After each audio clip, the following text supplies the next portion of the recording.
Hello बच्चों, good afternoon. बच्चों, पिछले कालांश से ही हमारा पाठ चालू था सूर्य, चंद्रमा और पृथ्वी। इस पाठ के अंतर्गत हमने जानकारी प्राप्त किया चंद्रमा की गतियाँ, ग्रहण, सूर्य ग्रहण और सूर्य ग्रहण की विशेषताएं। बच्चों, आज के कालांश में हम जानकारी प्राप्त करेंगे चंद्र ग्रहण के बारे में। बच्चों, सूर्य ग्रहण के बारे में तो मैंने आप लोगों को बताया था। पिछले कालांश में हमने ये जानकारी प्राप्त की थी कि सूर्य ग्रहण तब लगता है जब सूर्य और पृथ्वी के बीच में चंद्रमा आ जाता है। बच्चों, सूर्य ग्रहण सूर्य, चंद्रमा और पृथ्वी के एक सीधी रेखा में आने पर होता है। जैसा कि इस चित्र में आप लोगों को दिख रहा है, ये टॉर्च हमारा सूर्य बन गया। ये बीच में जो सफ़ेद है ये चंद्रमा है और ये जो नीला कलर का बॉल है ये है पृथ्वी। तीनों एक सीध में हैं। ये देखिए, तीनों एक सीध में हैं। तो तीनों के एक सीध में आने से ग्रहण लगता है। कौन सा ग्रहण लगता है ये ध्यान रखना, ये सूर्य ग्रहण है। सूर्य ग्रहण कब बच्चों? एक सीध में आने से, तीनों के एक सीध में आने से सूर्य ग्रहण भी लगता है और तीनों के एक सीध में आने से चंद्र ग्रहण भी लगता है। लेकिन इन दोनों में एक सबसे बड़ा अंतर यही है कि सूर्य ग्रहण में सूर्य पृथ्वी के बीच में चंद्रमा होता है। सूर्य और पृथ्वी के बीच में चंद्रमा होता है, तब ये सूर्य ग्रहण होता है। बच्चों, सूर्य ग्रहण मैंने बताया था कि हर अमावस्या को सूर्य ग्रहण नहीं लगता है। सूर्य ग्रहण लगता है अमावस्या के ही दिन, लेकिन हर अमावस्या को नहीं लगता है। कारण यह है कि सूर्य और पृथ्वी और चंद्रमा, जिस तरह से पृथ्वी सूर्य का चक्कर लगाती है तो चंद्रमा भी पृथ्वी का चक्कर लगाता है। कुछ इस तरह से देख लीजिए बच्चों, ये सूर्य देखिए, ये देखिए पृथ्वी सूर्य का चक्कर लगा रही है और चंद्रमा भी इसी तरह पृथ्वी का चक्कर लगाता है। तो क्या होता है,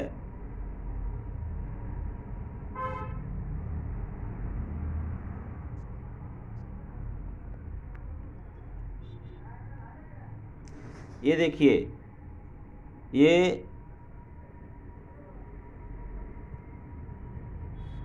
ये सफ़ेद वाला चंद्रमा है, ये सूर्य है, ये पृथ्वी आप लोग देख रहे हैं। तो बच्चों, चंद्रमा का भी जो है कि अपना प्रकाश नहीं होता है। चंद्रमा हमें रात में दिखाई देता है, आप लोग देख रहे हो ना। चंद्रमा हमें रात में दिखाई देता है, लेकिन आप लोग समझते होंगे कि चंद्रमा का अपना प्रकाश होता है, जैसे सूर्य अपने प्रकाश से चमकता है।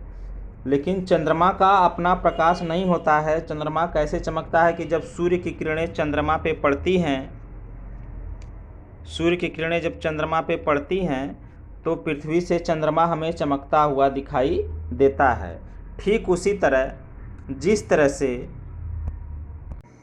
रात के अंधेरे में किसी वस्तु पे अगर टार्च की रोशनी डाली जाती है तो वह वस्तु हमें रात के अंधेरे में दिखाई देती है, बाकी और कुछ दिखे या ना दिखे।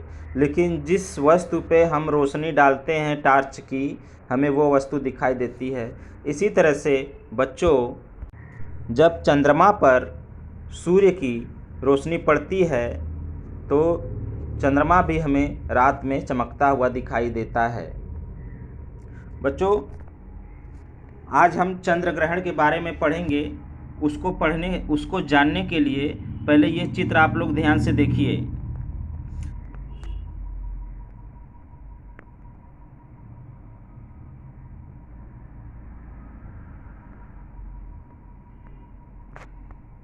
बच्चों देखिए, ये चंद्रमा घूम रहा है पृथ्वी के चारों ओर। ध्यान से देख लीजिए। अब चंद्रमा यहाँ पर आ गया।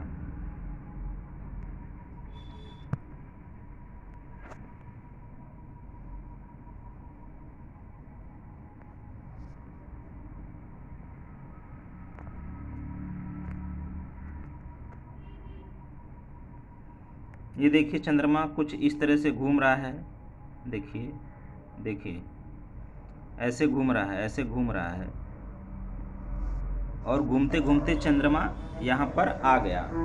लेकिन बच्चों अगर आप ध्यान से देखेंगे चित्र में, तो सूर्य, पृथ्वी और चंद्रमा तीनों एक सीध में हैं, एक रेखा में दिखाई दे रहे हैं, लेकिन ये पूरी तरह से एक रेखा में नहीं है। देखिए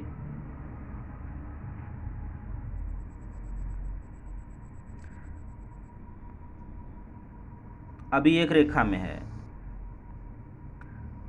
लेकिन अभी देखिए थोड़ा सा अलग है। तो ये स्थिति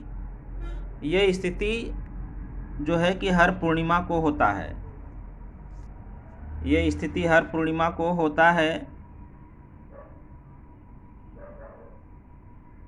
इसीलिए ग्रहण हर पूर्णिमा को नहीं लगता है, लेकिन सूर्य कभी कभी इस तरह से होता है पूरी सीध में, तब चंद्रमा जो है कि हमें दिखाई नहीं देता है। अब देखिए मैं आपको दिखाऊंगा, चंद्रमा अभी इधर है, अभी इधर देखिए पूरी तरह से एक सीध में नहीं है। देखिए कभी इधर हो गया, कभी इधर हो गया। तो ये अमावस है।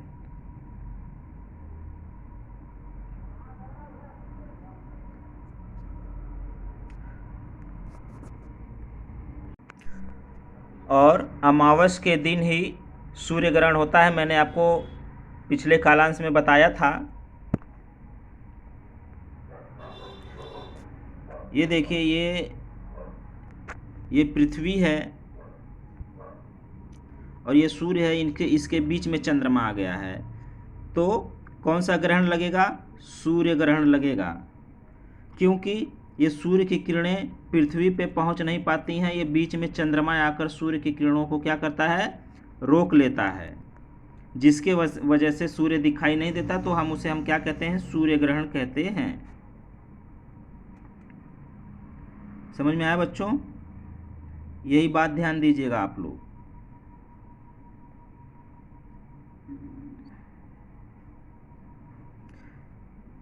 अब आइए हम चंद्र ग्रहण के बारे में जानते हैं।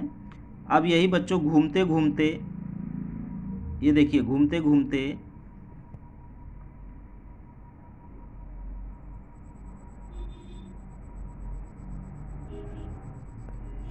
घूमते घूमते चंद्रमा अभी इधर पहुंचेगा।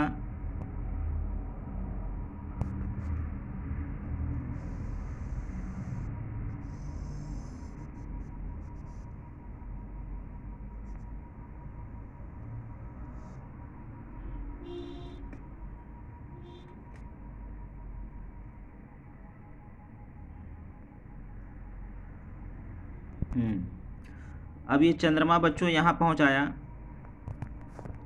ये देखिए अभी स्थिति यह है कि सूर्य और चंद्रमा के बीच में पृथ्वी आ गई। सूर्य और चंद्रमा के बीच में पृथ्वी आ गई है। अब ये देखिए चूंकि पूरी तरह से ये चंद्रमा जो है कि एक सीध में नहीं है। ये देखिए थोड़ा सा नीचे है चंद्रमा। आपको दिखाई दे रहा है ना, चंद्रमा थोड़ा सा नीचे है, पूरी तरह से सीध में नहीं है। तो ये पूर्णिमा तो है, लेकिन ये चंद्र ग्रहण की पूर्णिमा नहीं है। चंद्र ग्रहण की पूर्णिमा तब रहेगी जब ये चंद्रमा पूरी तरह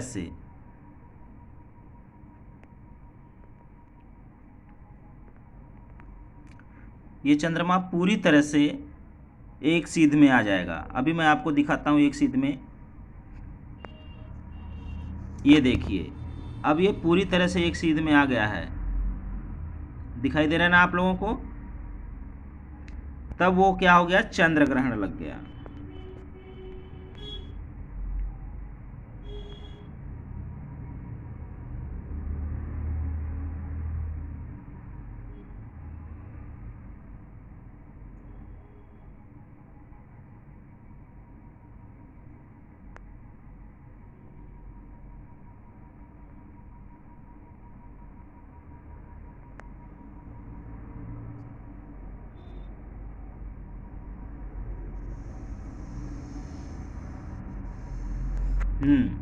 बच्चों इस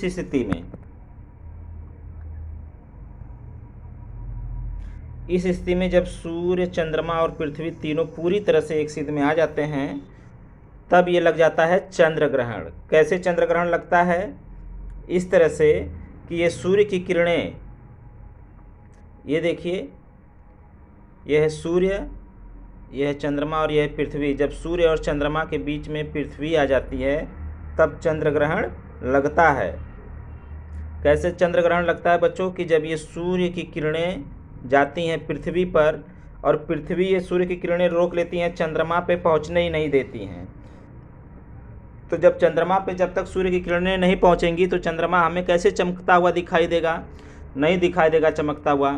तो इस तरह से जब सूर्य की किरणें रोक ली जाती हैं पृथ्वी के द्वारा, चंद्रमा पे नहीं पहुंचने दी जाती हैं, तो चंद्रमा हमें नहीं दिखाई देता है, जिससे ही हम कहते हैं चंद्र ग्रहण। देखिए बच्चों, ये सूर्य है और ये चंद्रमा है, इन दोनों के बीच में पृथ्वी आ गई है। तब सूर्य और चंद्रमा के बीच में जब पृथ्वी आएगी और तीनों एक सीध में रहेंगे तब कौन सा ग्रहण लगेगा बच्चों? चंद्र ग्रहण, ये ध्यान रखना। और जब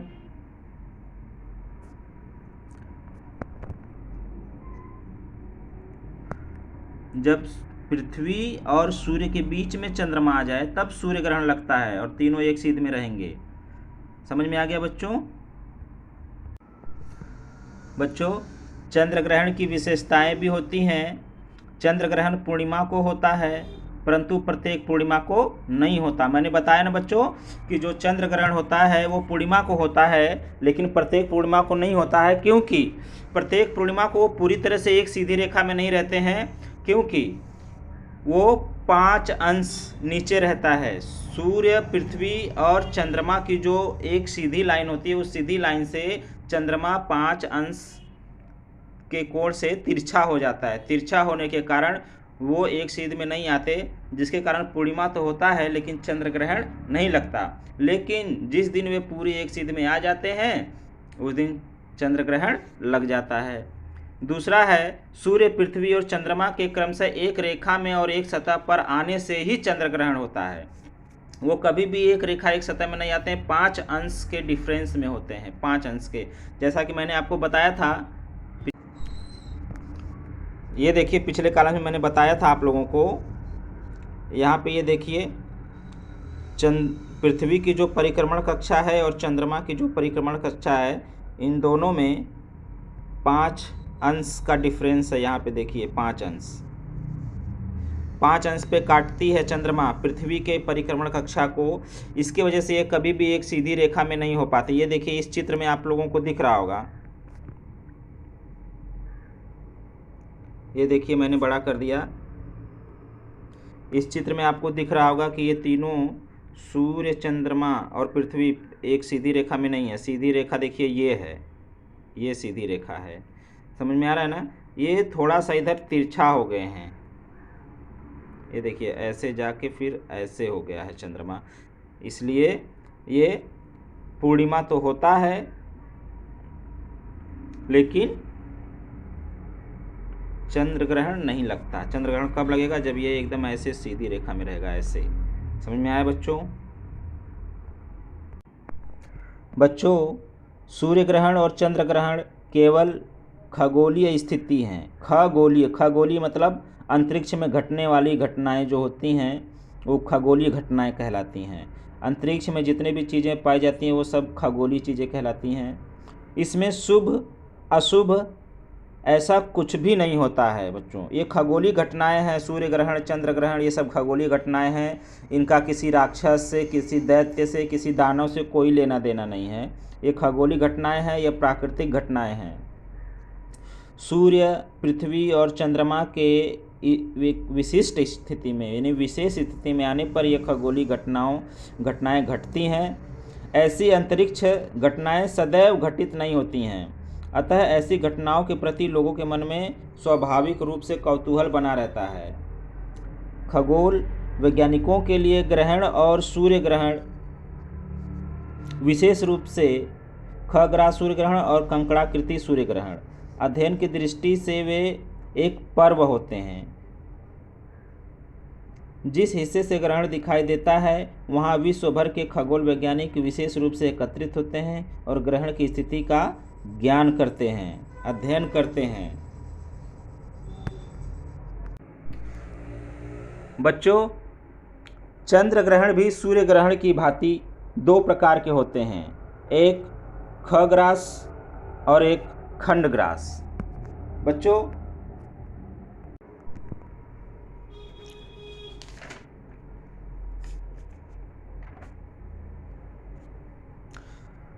आपको बता दूं, खग्रास चंद्र ग्रहण जो होता है उसे हम पूर्ण चंद्र ग्रहण कहते हैं। पूर्ण चंद्र यानी कि जब चंद्रमा पूरी तरह से ढक जाता है तो उसे हम पूर्ण चंद्र ग्रहण कहते हैं, और जब चंद्रमा आधा ढका रहता है तो हम उसे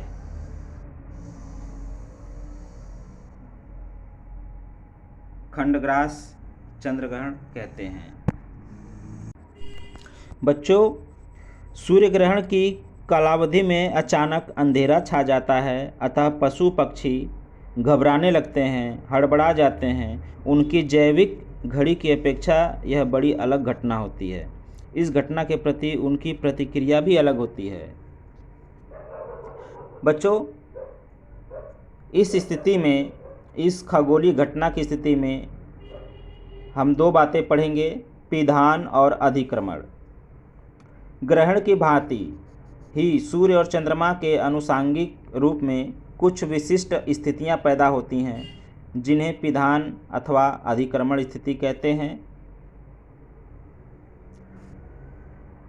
पिधान यह एक अंतरिक्ष की घटना है।